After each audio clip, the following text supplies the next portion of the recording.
Welcome back to the deep dive. Have you ever felt like midlife isn't quite the over the hill story you were told, but also, well, it's definitely not a walk in the park, especially when you're navigating big life changes and, let's face it, often significant losses. Mhm.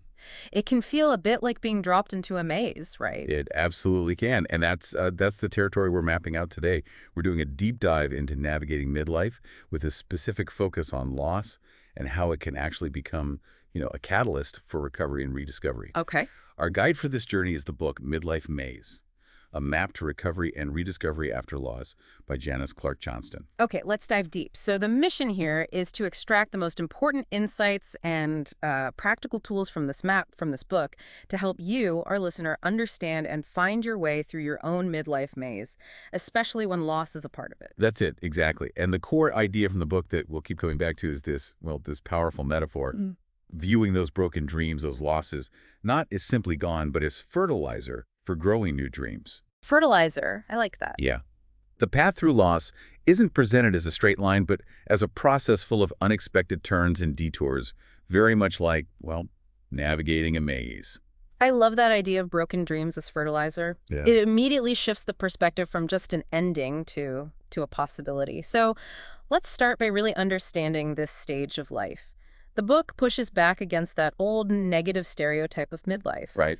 It argues this is actually the longest developmental stage and can be a time of genuine flourishing. It's a total reframe. Clark Johnston points to, ancient Greek and Roman views that saw midlife as the time of life truly in blossom. In blossom. And modern research backs this up in fascinating ways. We learn that in midlife, your brain gets better at using both sides together, more integrated thinking. Bilateralization, they call it. Okay. And something called crystallized intelligence, that wisdom and knowledge you've built up over decades, it actually increases. So it's not just about accumulating facts. It's about being able to use experience, connect ideas. Almost like your brain is optimized for complexity and seeing the bigger picture. Exactly. It suggests midlife is a time when you're naturally equipped to handle complex challenges, which is precisely what navigating loss requires. But even in this potential blossom time, the reality is that loss is an inevitable part of the journey. And it can be profoundly unsettling, even if you're generally a positive person. Oh, completely. It can totally derail your sense of the future and drop you into unfamiliar emotional territory. The book is very clear. Trying to ignore loss, trying to just power through or pretend it's not happening, that's not adaptive. It can actually lead to long-term bitterness or, deep resentment down the line. And this is where the idea of a midlife crisis comes from, right? First named by Elliot Jacques, linking this stage to facing our own mortality. Yes, but it's crucial, as the book stresses, that navigating midlife loss does not automatically mean you're having a full-blown crisis. Yeah. While the term exists, the experience of loss is universal. A crisis is just one potential response, not a required one. So loss has this dual nature. It can completely catch you off guard and sort of mess with your ability to function, but it also forces you to develop new perspectives, to grow in ways you wouldn't have otherwise, preparing you for what's ahead. And this is where the concept of a growth mindset becomes absolutely essential for finding your way through the maze. Carol Dweck's work is a key reference here. Right, the fixed versus growth mindset. Exactly. A fixed mindset is believing your traits are just set in stone. That's just who I am. A growth mindset, however, believes your potential is unknown and that you can genuinely change and develop. And it's not all or nothing, right? You might have a growth mindset about learning a new skill, but a fixed one about handling emotional stuff. Precisely. The book emphasizes that in midlife you have agency. You can choose where to cultivate that growth perspective. And applying that to grieving is huge. The book moves away from some medical models that often frame grief as something to be eliminated, like a disease. Instead, it's about learning to live with sorrow, making space for it, and finding that this space can actually be a source of creativity and new meaning. Making space for it, not trying to get rid of it, that feels like a much more compassionate approach.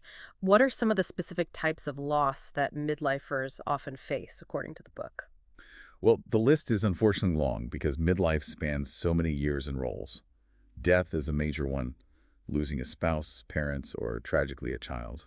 Oh, gosh. The book highlights that child death is uniquely stressful, mentioning statistics on stillbirth and miscarriage, and sharing the story of Julio, who faced the profound loss of his son, Juan. That's just unimaginable pain. It is. Then there's divorce or separation, another significant loss, the shattering of a romantic dream. It can register as high on the stress scale as a family death or even jail time. The book shares Devon's experience. Even though he initiated the separation, he denied his own sadness and had to find compassion for his ex-partner just to make co-parenting possible. Mm, It's a powerful reminder that grief isn't just for the one who is left. absolutely. And then there are losses related to health. Yes, chronic illness or pain can feel like losing a part of yourself, a discontinuity in who you thought you were. This often involves complicated grieving. And family structure changes are massive in midlife, aren't they? Oh, huge. The empty nest is often described as being fired from a job you didn't want to quit. Huh. That's one way to put it. It's bittersweet, requiring you to learn a new way to parent adult children. On the flip side, you might have boomerang kids or dependent adult children, adding unexpected responsibilities, disrupting plans, like in Maurice's story. These moments force significant role shifting. Yeah, within the household. And beyond the family, job or career changes can mean losing a routine, a sense of identity, colleagues. Right. And financial loss, which can be devastating. Totally.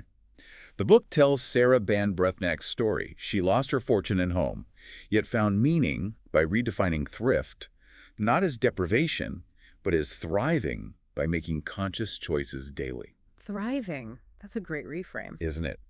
And caregiver stress, too, often related to a family member's mental illness, brings its own sense of loss. Donald Capp's work is referenced here. So many potential sources of loss. Yes, and what's really important to understand about all these losses is the grieving process itself.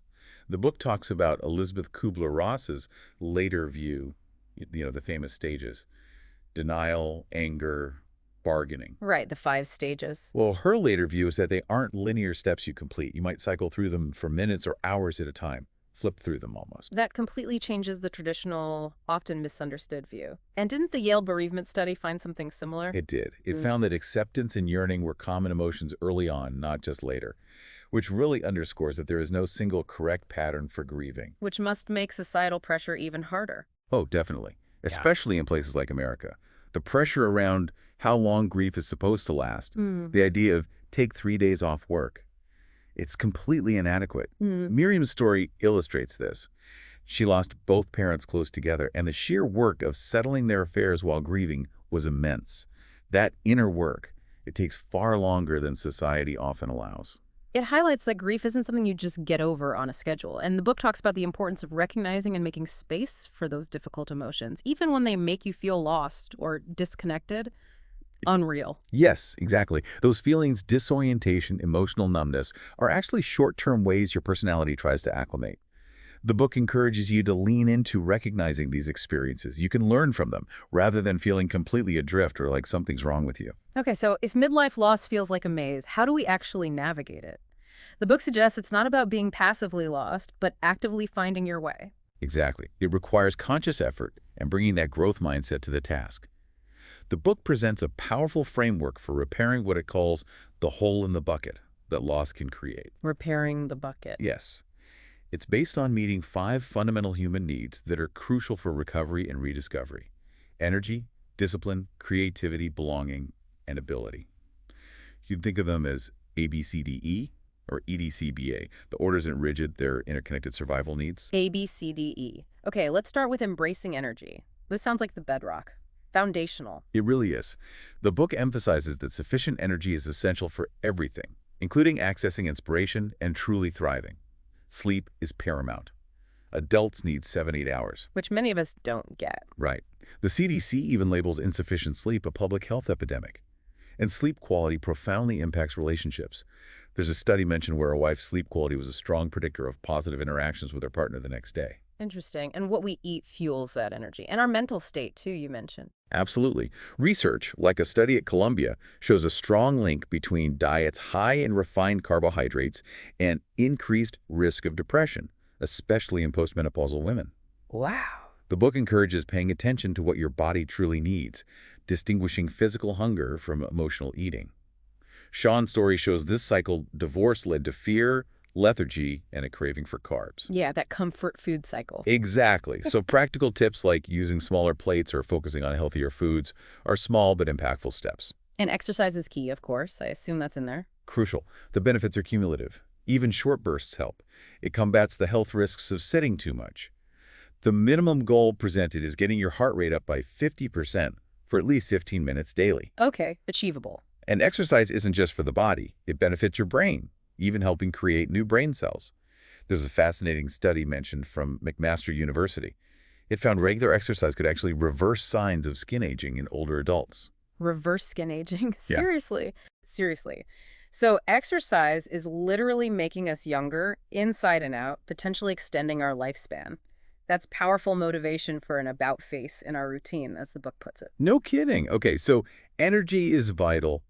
What about achieving new discipline habits? Discipline sounds hard, especially when you're grieving. It is hard. Discipline is necessary for accomplishing anything, including the hard work of recovery and growth. And loss can make discipline incredibly challenging, bringing that fog-like thinking, that sense of listlessness or ennui. Yeah. William Stafford's poem, Widow, is mentioned, capturing how even small tasks feel overwhelming. So discipline here is framed differently, not like forcing yourself. It's more like planting a growth goal, visualizing it, and then consistently watering it to keep it alive. Okay. It's about intentionally moving beyond your comfort zone and transforming old habits like procrastination or worry. The book introduces a lovely concept: discipline as delight. Discipline is delight. How does that work? It uses Michael Pollan's view that cooking, though it requires discipline, is deeply creative and enriching, and devaluing it costs us something important. Sharing that cooking with others adds to the delight. So finding the joy in the discipline. I like that, finding the delight. And insight can come through this discipline process. Yes. Gary Klein's work on insight is mentioned. He sees it as an unexpected shift to a better story, often arising from noticing connections, coincidences, curiosities, contradictions, or even, creative desperation. Creative desperation. Being disciplined means being open to unfamiliar possibilities and letting go of old assumptions. And importantly, there's no universal discipline for grieving. You actively create the process that works for you. Right, it's personal. And discipline needs balance, I imagine. Absolutely. The American Psychological Association emphasizes that resilience comes from balancing work and routine with time for relaxation, for family and friends, and for solitude. Taking care of yourself in these varied ways keeps your mind and body primed. Okay, that makes sense. Moving on to rearranging personality roles. This sounds like we're getting into the psychological landscape of the maze. We are. The book challenges the idea that personality is fixed, like set in plaster. It suggests it's much more fluid, shaped by our life stories. Okay. In midlife, especially after loss, we often fall into emotional roles.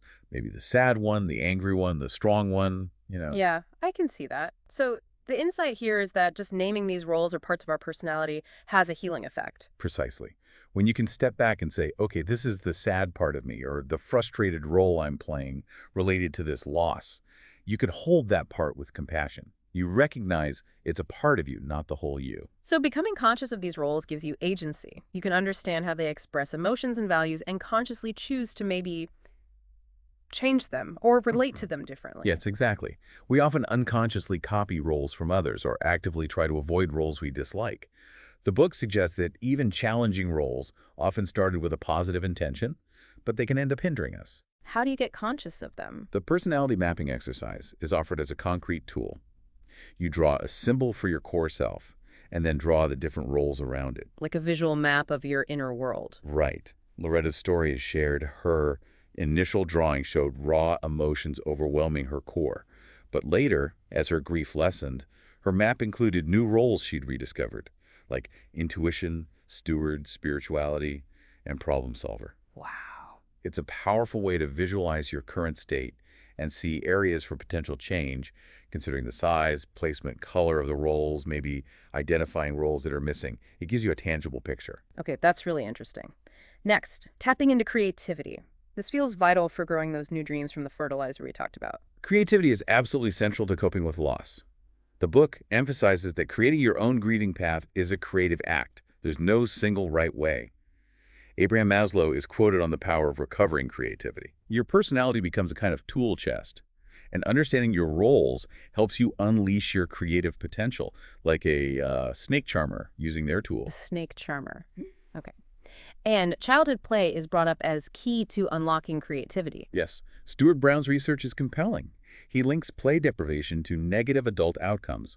While successful adults often have rich play lives, Play, whether it's physical, social, imaginative, ritualistic, it literally lights up the brain. So play isn't frivolous. Not at all. It's not separate from serious life. It supports our ability to work and cope. And the idea of deliberate practice, like Anders Ericsson studied, that helps develop creative ability too, right? Even later in life. Right. Experts achieve high levels through focused, intentional practice. Musicians over 60 are given as an example their ability can continue to grow. This kind of practice helps anchor you in the present moment. But creativity isn't only about focused practice. The book also tackles modern challenges like information overload. Yes, and multitasking, which the book argues is actually detrimental to creativity. Well, multitasking splits your attention, reduces productivity by up to 40%, apparently, and increases stress hormones.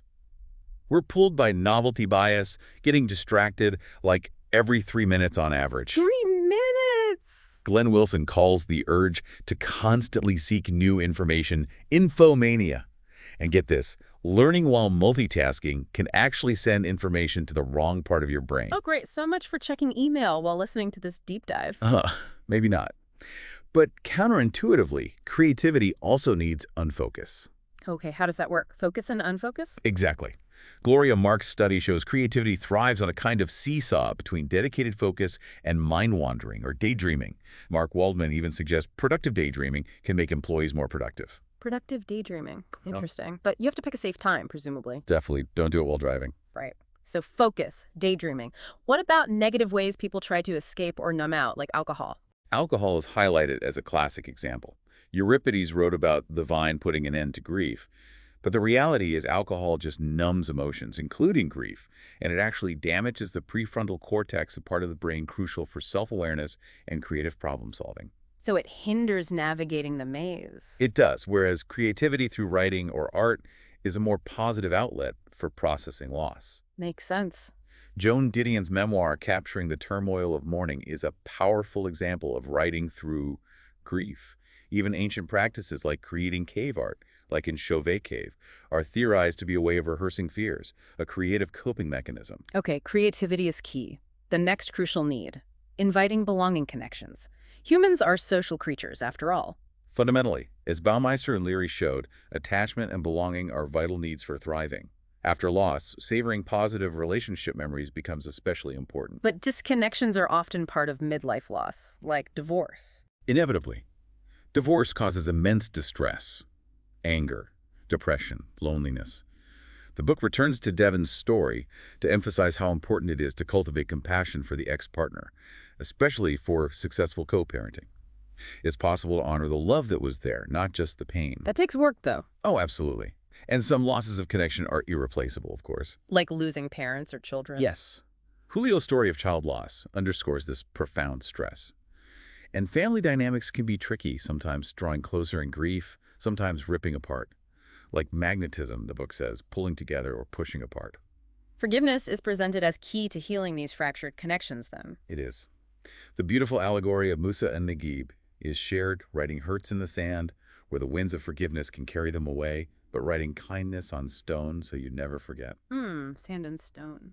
It's about releasing bitterness to free yourself and potentially renew connections where possible. And finding supportive communities and role models is also vital. Yes. Initiatives like Death Cafes, started by John Underwood based on Bernard Credis's idea, create open spaces to discuss death. Organizations like Gilda's Club or Cancer Support Community offer targeted support. Finding kindred spirits or mentors is incredibly helpful. And the empty nest brings belonging challenges, too. Yes, it's a major role shift, as in Louise's story. Yeah. Learning to navigate being parents to adult children, dealing with bittersweet feelings, even the awkwardness of their partners entering the family dynamic.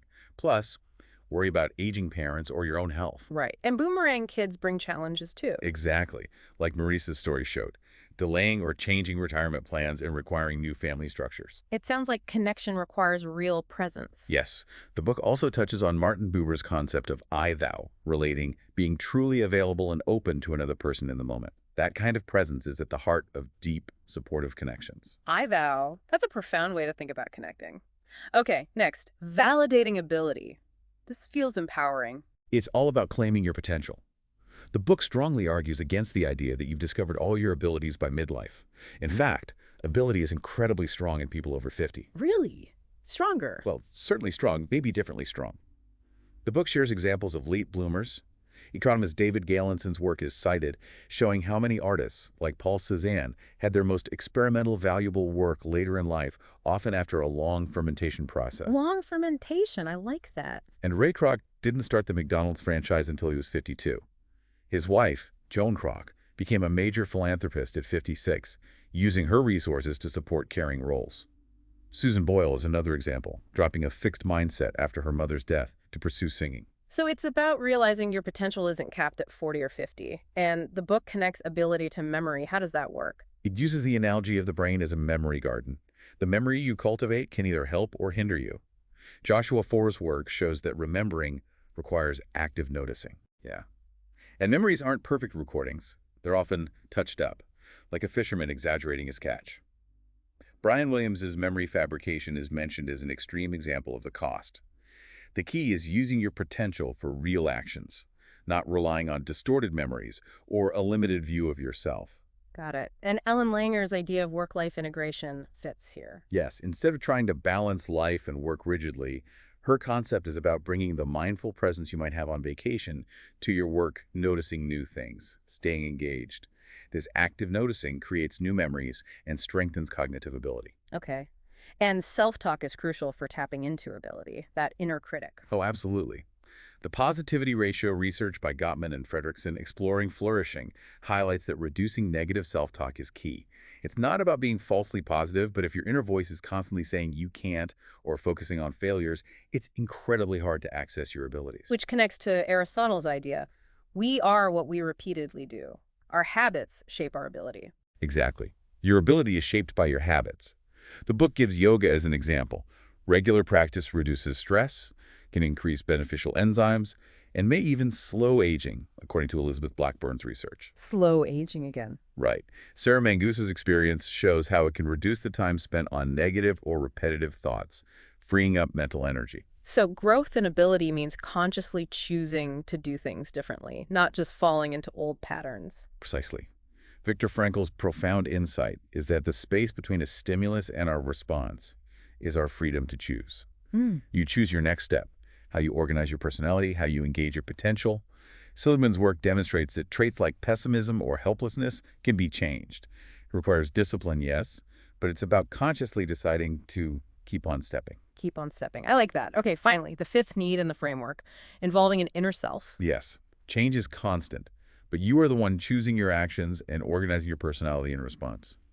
The book revisits Cabrina's story, remember her personality map? Yes, overwhelmed by emotion initially. Right? She was stuck in grief, and her drawing showed raw emotions consuming her core. But over time, she was able to make space for a calm self-territory within. This relates to Dick Schwartz's concept of the self in internal family systems therapy, doesn't it? IFS. Exactly. The idea of a calm, wise core within you, an eye in the storm. The goal is to separate from your most extreme emotions, not to get rid of them, but so you can access this inner calmness and wisdom. How do you do that? You learn to speak for your emotional parts. A part of me feels sad. Rather than speaking from that reactive state, I am sad.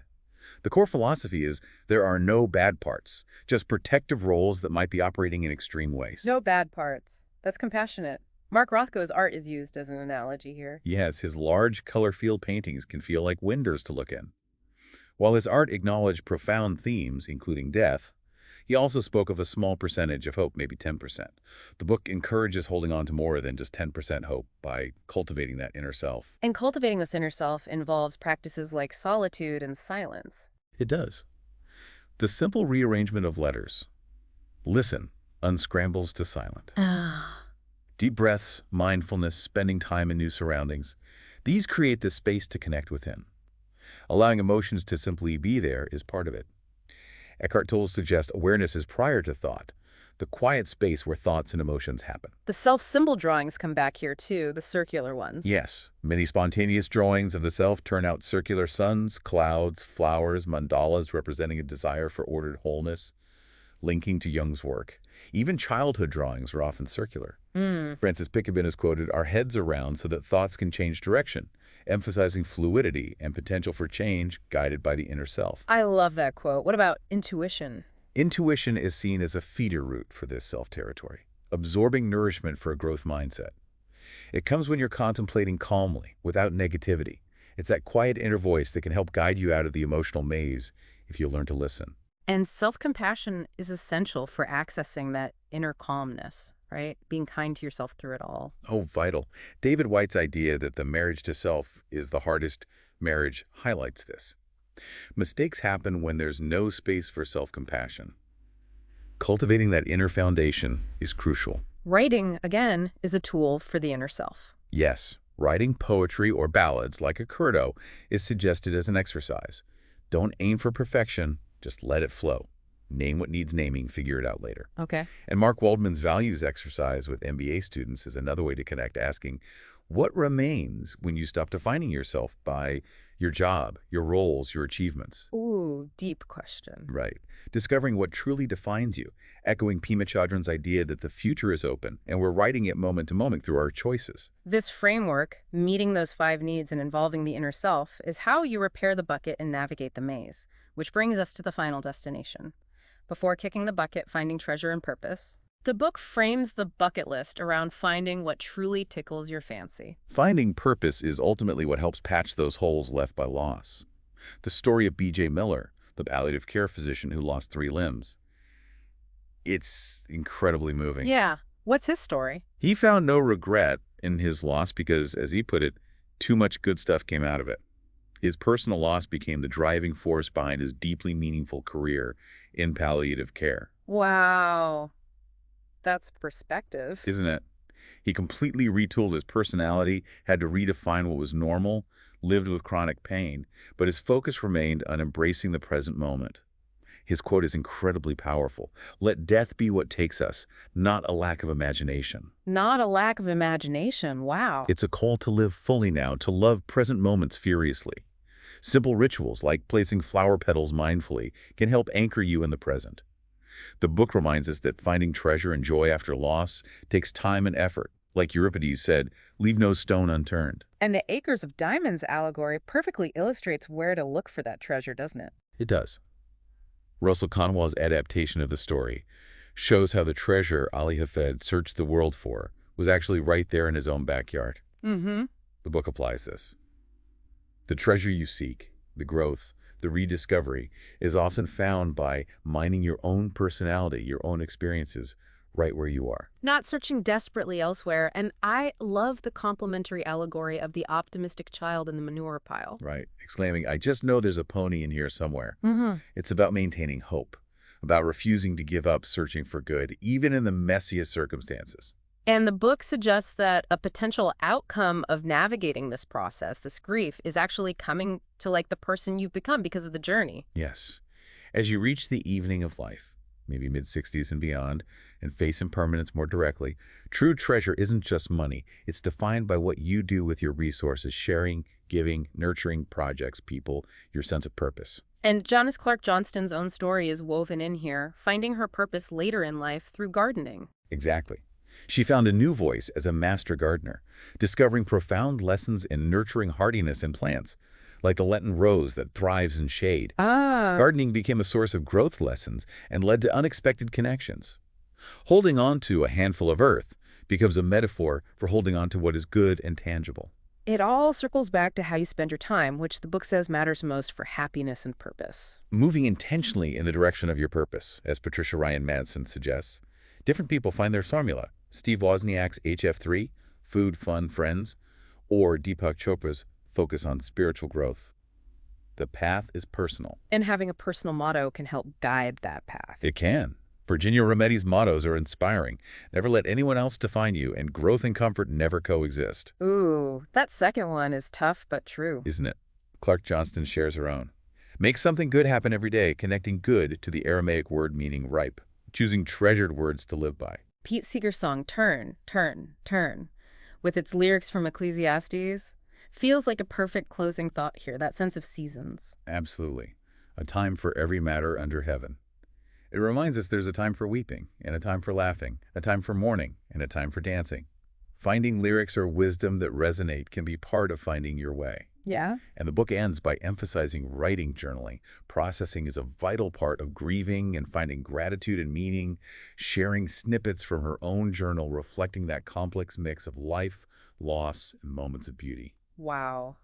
It truly is a comprehensive map for navigating what can feel like an overwhelming experience. It is. It shows that the midlife maze, even when complicated by profound loss, is not a trap. It's a journey you can actively move through. A journey of recovery and rediscovery that involves cultivating that growth mindset, understanding your personality, meeting those fundamental needs, energy, discipline, creativity, belonging, ability, connecting with that calm inner self. Mhm. And ultimately, using the fertilizer of broken dreams to find new purpose and treasure right where you are. Which leaves you with a question to carry forward. The wind blows through everything. That's life. Don't be afraid of it. Deep down, in what direction you need to move and who you want to walk with you. So, what seeds will you plant today in your own garden for a better world or simply a more joyful self?